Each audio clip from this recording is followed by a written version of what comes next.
السلام علیکم my dear students. جیسا کہ آپ جانتے ہیں کہ ہمارے ملک میں اس وقت کرونا کی جو کیفیت ہے وہ بہت تیز پھیلتی جا رہی ہے اور ان شاء اللہ تعالیٰ 2-3 مہینے مزید جو ہے ہمیں کسی طرح کی سچویشن میں رہنا پڑے گا. جب یہ صورتحال ہے تو ہمیں جو ہے کیا کیا اس دوران ہمیں کون سا چیز جو ہے گھر میں بیٹھ کے جو ہے ہمیں فائدہ اٹھانا چاہیے. تو اس مقصد کے لیے اسپیس اکیڈمی ملتان نے فری لیکچر دینے کا فیصلہ کیا ہے ان اسٹوڈنٹ کے لیے جو بے روزگار ہیں، معاشی طور پر بدحال ہو چکے ہیں. تو یوٹیوب چینل کے اوپر جو ہے آپ کو ترتیب کے ساتھ اور مکمل تفصیل کے ساتھ ہمارا 30 سے 40 منٹ کا لیکچر ہوگا، جس میں آپ کے پاس ایک رجسٹر اور قلم ہونا چاہیے. آپ نے کویشچن نمبر لکھنا ہے اور کویشچن نمبر کے ساتھ آپ نے اس کی ڈیٹیل لکھنی ہے. جیسا کہ میں یہاں پہ لکھوں گا آپ نے بھی ویسے لکھنا ہے. جیسے space academy Multan free on line آج ہمارا افتتاح ہے. پہلا لیکچر ہوگا 14 جون 2020، ماڈل پیپر نمبر 187. میرے پاس جو بک ہے اس میں ماڈل پیپر نمبر 187 ہے، لیکن ہو سکتا ہے آپ کے پاس کوئی ماڈل پیپر نمبر آگے پیچھے ہو، کیونکہ ایڈیشن چینج ہوتے رہتے ہیں. تو لیکن آپ نے پیپر سرچ کرنا ہے 2017 میں جونیئر کلرک کا پیپر ہے، revenue department commissioner office Sahiwal. تو یہ 2017 میں کمشنر آفس ساہیوال میں سیٹیں آئی تھی جونیئر کلرک کی. تو وہاں پر جو ہے مطلب ہے یہ پیپر ہوا تھا. تو پبلک سروس کمیشن نے جو ہے اس کو کنڈکٹ کیا. تو ہمارے پاس یہ پیپر موجود ہے. آج ہم اس پیپر میں آج ہمارا کیونکہ افتتاح ہے تو ہم یہ سوچ کریں گے کہ ہمارے جو ہے لیکچر سے 30 منٹ کا ہو اور 30 منٹ میں ہم میکسیمم جتنے کوشچن حل کر سکیں کر کے دیں. لیکن ایک بات یاد رکھیے گا کہ 1 گھنٹے کے دوران جو ہے 20 کوشچن بڑی مشکل سے سولو ہوتے ہیں. تو کیونکہ آپ نے اب تفصیل سے ساتھ پڑھنا ہے. اور ایک بات یاد رکھیے گا، اگر آپ امتحان پاس کرنا چاہتے ہیں تو مکمل تفصیل کے ساتھ جب تک آپ نہیں پڑھیں گے، مکمل تفصیل کے ساتھ ایک ٹاپک کو کلیئر نہیں کریں گے، تب تک نہ ہی آپ کا ریٹن کلیئر ہوگا اور نہ ہی آپ انٹرویو میں کامیاب ہوگا. تو یہ ہماری طرف سے آپ کے لیے فری آفر ہے، آپ اسے فائدہ اٹھائیں. تو جی آتے ہیں اب ہم ماڈل پیپر کی طرف. میں آپ کو اس کی پکچر دکھا دیتا ہوں.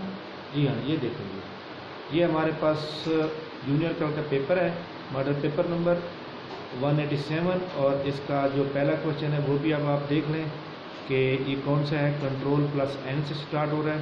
اس کے بعد اس کا یہ والا سارے کوشچن ہیں، آپ یہ سارے دیکھ سکتے ہیں. لیکن آپ نے اپنی کتاب سے جو ہے نا اپنے سامنے رکھنا ہے، کیونکہ یہ تو آپ کے سامنے نہیں آئے گا. لیکن میں آپ کو ایک بات یہاں سے بنوا دیتا ہوں. اس کے بعد آپ نے یہ دیکھیں گے، یہ ہمارا ٹوٹل ماڈل پیپر نمبر ہے. اس کے آخر میں کی بھی دی ہوئی ہے. لیکن اب ہم آتے ہیں کوشچن نمبر فرسٹ. جی ہاں، کوشچن نمبر فرسٹ یہ دیا ہوا ہے کہ control plus N in M S Office M S Word is use. تو سب سے پہلی بات تو یہ ہے کہ آپ کو پاس اس وقت آپشن نمبر اے بی سی ڈی دیے ہوئے ہیں. تو آپ کے پاس ہم نے اس ساری چیز کو پڑھ لینا ہے جو کہ ایم ایس ورڈ میں یوز ہوتی ہیں. لیکن ہم نے جو آپشن میں موجود ہوتے ہیں، 4 آپشن موجود ہوتے ہیں، ہم نے اس کو لازمی پڑھنا ہے. تو سب سے پہلے کنٹرول ہے. جی ہاں، کنٹرول پلس این. جب آپ نے ایم ایس ورڈ کی ڈاکیومنٹ اوپن کی ہوگی اور آپ کنٹرول پلس این اگر آپ پریس کرتے ہیں تو کیا ہو جائے گا؟ کیا ہوگا؟ Open new document new open ہو جائے گا. اگر آپ کنٹرول پلس او پریس کرتے ہیں تو پہلے سے جو سیو ڈاکومنٹ موجود ہوتے ہیں، پہلے سے جو سیو ہوتے ہیں، آلریڈی آپ نے ایک فائل بنائی ہوئی ہے اور سیو ہے، تو وہ اوپن ہوگی. کیا اوپن ہوگا؟ Open existing document. ٹھیک ہو گیا؟ اچھا، اس آپشن میں پہلے نمبر پہ سیو ڈاکومنٹ. تو سیو کی جو ہے ہمارے پاس کیا کی ہونی چاہیے؟ آپشن نمبر اے میں چیک کریں، سیو ڈاکومنٹ.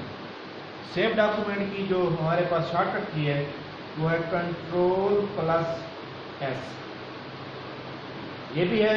اور ایک بات، اگر آپ پہلی بار سیو کر رہے ہیں تو آپ کنٹرول پلس ایس بھی دبا سکتے ہیں اور F12 سے بھی کر سکتے ہیں. F12 ویسے F12 جو ہوتا ہے وہ سیو ایز کرنے کے لیے ہوتا ہے، لیکن آپ کو پتہ ہے کہ آپ پہلی بار سیو کر رہے ہیں تو F12 سے بھی سیو ہو جاتا ہے. کنٹرول ایس اس کی شارٹ کٹ ہوگی. اسی آپشن کے اندر اوپن ڈاکومنٹ اوپن ہو گیا. اوپن ڈاکومنٹ کی بات میں نے بتا دی کہ اوپن ڈاکومنٹ کون سے ہوں گے؟ ایگزسٹنگ. اوپن نیو ڈاکومنٹ جب آپ نے بالکل فریش اوپن کرنا ہے. آپشن نمبر آخری ہے. آخری آپشن یہ ہے کلوز ڈاکومنٹ. اس میں اب آپ نے دو چیزیں دیکھنی ہیں، کلوز ڈاکومنٹ اور کلوز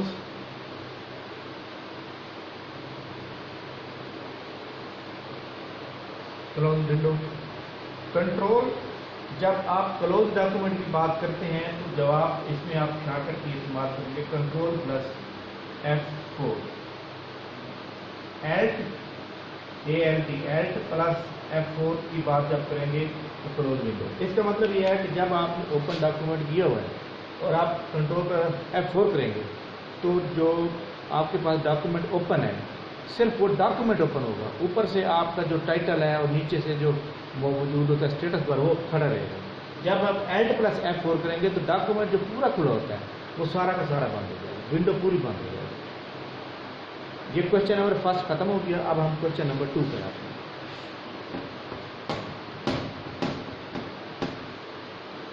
کوشچن نمبر 2 ہے کہ the concept of acting in aid of civil power by the armed forces has been laid down in the constitution of Pakistan 1973. اب آپ کو اس سوال کو پہلے سمجھنا ہے. آپ کو پتہ ہے کہ ہمارے پاس جو ہمارا اس وقت ملک میں جو کانسٹیٹیوشن چل رہا ہے وہ کون سا کانسٹیٹیوشن ہے؟ وہ چل رہا ہے 1973 جو کہ 14 اگست 1973 کو انفورس کیا گیا. اور اس کانسٹیٹیوشن میں اب تک جو ٹوٹل امینڈمنٹ ہو چکی ہیں وہ 26 ہو چکی ہیں. آپ کو امینڈمنٹ کے بارے میں تفصیل سے بتاؤں گا کہ 1 سے لے کر 26 تک کون کون سی ہوئی ہیں. اس کے بعد کانسٹیٹیوشن ہمارا جو 1973 کا ہے اس میں ٹوٹل 280 آرٹیکلز ہیں اور اس کے 7 شیڈیول ہیں. اور اب اس کے جو آرٹیکلز ہیں وہ آرٹیکل کون کون سے آرٹیکل ایسے ہیں، کون آرٹیکل کس کے بارے میں ہے، یہ اب ہم نے پیپر کے اندر تقریباً 25 سے 30 MCQ 30 آرٹیکلز ایسے ہیں جو پبلک سروس کمیشن بار بار ریپیٹ کرتا ہے. تو ہمیں وہ 25 سے 30 آرٹیکل کا آنا ضروری ہے کہ اس کا مطلب ہے. سب سے پہلے اس نے بات کی ہے کہ یہ والا question number 2 the concept of acting in aid civil power by the arm forces has been laid down in the constitution 1973. وہ کہتا ہے کہ آرمی کی ہماری جو آرم فورسز ہیں وہ کس آرٹیکل کے تحت سول پاور میں اپنے خدمات سر انجام دے سکتی ہیں. یعنی کہ یہ جو آپ کو پتہ ہے کہ آرمی کے کتنے افیسر ہیں جو ہمارے عوامی عہدوں پر جو ہے نا بہت زیادہ وہ تعینات ہیں، وہ کس آرٹیکل کے تحت ہیں. تو وہ اب آپ کو یہ جتنے بھی آرٹیکل 4 دیے ہوئے ہیں 245 270 اور 243 اور 200 ان کے بارے میں آپ کو کمپلیٹ بتانا چاہیے. تو سب سے پہلے ہم آتے ہیں آرٹیکل نمبر 245. آپشن میں جو دیا ہوا ہے 245 تو ہم اس کے اوپر آتے ہیں. ہاں جی 245 آرٹیکل نمبر جو ہے ہمارا وہ ہے یہ والا جو کوشچن دیا ہوا ہے acting in aid of civil power by arm forces. یعنی کہ آرٹیکل نمبر 245 جو ہے وہ بتاتا ہے کہ آرمی جو ہے آرم فورسز جو ہے ہمارے سول اداروں میں کون سے آرٹیکل کے تحت کر سکتے ہیں. تو وہ ہے 270 245.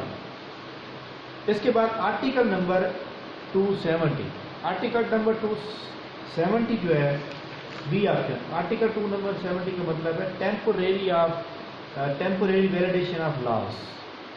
کیا چیز بنا میں لکھ رہا ہوں کہ 270 آرٹیکل ٹیمپوریری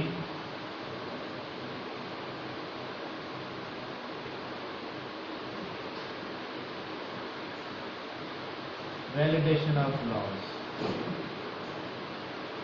یعنی کہ ملک کے اندر جو ہے اس وقت کوئی بھی ہنگامی صورتحال پیدا ہو گئی ہے تو آپ جو ہے ٹیمپوریری طور پر جو ہے اس کو آرٹیکل 270 کے تحت کوئی بھی قانون لگا سکتے ہیں. اب فار ایگزامپل ایک قانون کو پاس کرنے کے لیے ہمیں تمام اسمبلی کے نمائندے بلانے پڑیں گے اور اگر ایسی صورتحال بھی پیدا ہو سکتی ہے کہ اس وقت اسمبلی کے تمام جو نمائندے ہیں وہ اپنے گھروں میں ہیں، ان کو بلانا بالکل پاسبل ہی نہیں ہے. تو اس صورت میں پرائم منسٹر آف پاکستان کی ریکویسٹ پر، ایڈوائس پر پریزیڈنٹ ایک آرڈیننس جاری کر دیتا ہے. ٹھیک ہے، ٹیمپریری ریگولیشن لاء پہ کسی بھی صورت حال میں نمٹنے کے لیے آپ کوئی بھی قانون لاگو کر سکتے ہیں. اس کے بعد آرٹیکل نمبر ہمارا جو ہے آرٹیکل نمبر 243. ہاں جی، آرٹیکل نمبر 243. 243 آرٹیکل جو ہے ہمارے پاس، command of arm forces shall be controlled by the federal government, اور سپریم کمانڈ جو ہوتی ہے ہمارے پاس وہ پریزیڈنٹ کی ہوتی ہے. اس کا مطلب یہ ہے کہ آرمی کی جو فورسز ہے اس کو کنٹرول کون کرے گا؟ اس کو کنٹرول کرے گی فیڈرل گورنمنٹ، اور سپریم کمانڈ آرمی چیف نہیں ہوتا، supreme command president of Pakistan ہوتا ہے. اوکے ہو گیا، یہ بھی آپ نے سمجھ لیا ہوگا. یعنی کہ 243 articles, the command of arm forces shall be control by the federal government and supreme کو کمانڈ بائی دا پریزیڈنٹ. اس کو لکھنے کی ضرورت نہیں ہے کیونکہ ٹائم کافی شارٹ ہے. اس کے بعد آرٹیکل نمبر 200 پہ آتے ہیں. 200 ٹرانسفر آف ہائی کورٹ ججز. ٹرانسفر آف ہائی کورٹ ججز آرٹیکل نمبر 200 کے تحت. ٹرانسفر آف ہائی کورٹ ججز کون کرتا ہے؟ پریزیڈنٹ آف پاکستان کرتا ہے. تو president of Pakistan transfer of high court ججز کا تبادلہ جو ہے ٹرانسفر ہے وہ high court president of Pakistan کرتا ہے. اب اسی کے اندر ایک اور اہم چیز میں آپ کو بتانا چاہتا ہوں کہ ایک سسٹم آف گورنمنٹ ہوتا ہے یونی کیمرل اور دوسرا ہوتا ہے بائی کیمرل. سب سے پہلے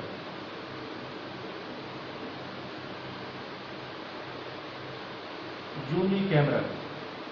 پاکستان میں یہ سوال پیپر میں اکثر آ جاتا ہے کہ پاکستان کا جو کرنٹ سسٹم ہے وہ یونی کیمرل ہے یا بائی کیمرل ہے. ٹھیک ہے، تو سب سے پہلے تو آپ کو یہ بھی بتانا چاہیے کہ یونی کیمرل کیا ہے اور بائی کیمرل کیا ہے.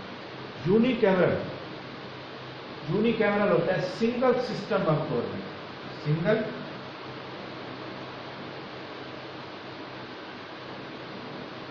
System of government. اور یہ پاکستان میں 1947 سے لے کر 1973 تک لاگو ہوا. پاکستان میں یہ یونی کیمرل سسٹم 1947 سے لے کر 1973 تک یہ فورس رہا. Single system of government. Single system of government کیا ہوتا ہے؟ اس کا مطلب یہ ہے کہ سینٹ نہیں ہوگا. ہمارا جو حکومت کی طرف سے ہوگی یا نیشنل اسمبلی ہوگی یا سینیٹر ہوگا. سنگل سسٹم ہوگا. پریزیڈنٹ پاکستان یعنی صدارتی نظام ہوگا. تو یونی کیمرل سسٹم یاد رکھیے گا 1947 سے 1973 تک. اس کے بعد ہوتا ہے بائی کیمرل سسٹم.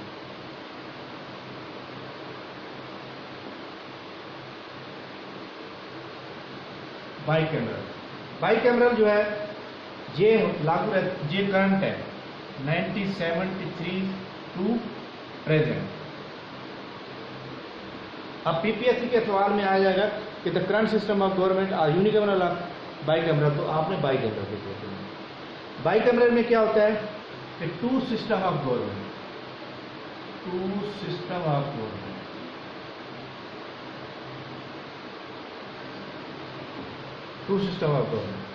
تو اسی طرح ہمارے پاس آپ کو پتہ ہے سینٹ بھی ہے اور نیشنل اسمبلی ہے. تو ہمارے پاس تو سینٹ بھی ہے، نیشنل اسمبلی ہے. ٹو سسٹم آف گورنمنٹ کا مطلب ہے بائی کیمرل ہو گیا. تو پاکستان کا جو بائی کیمرل سسٹم ہے وہ 1973 سے لے کر پریزنٹ ابھی تک موجود ہے. ٹھیک بات ہے. اور دوسری بات یہ ہے کہ یہاں کانسٹیٹیوشن کی بات آئی ہے تو آپ کو کانسٹیٹیوشن کے بارے میں بھی پتہ ہونا چاہیے.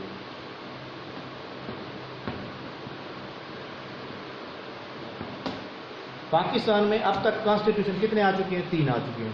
پہلا کانسٹیٹیوشن کون سا ہوتا ہے؟ پہلا ہوتا ہے 23 مارچ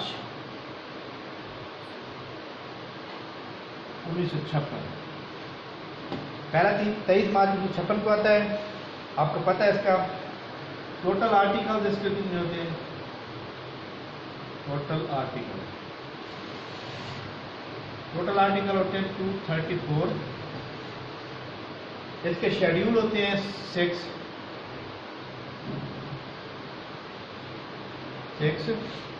ٹھیک ہے.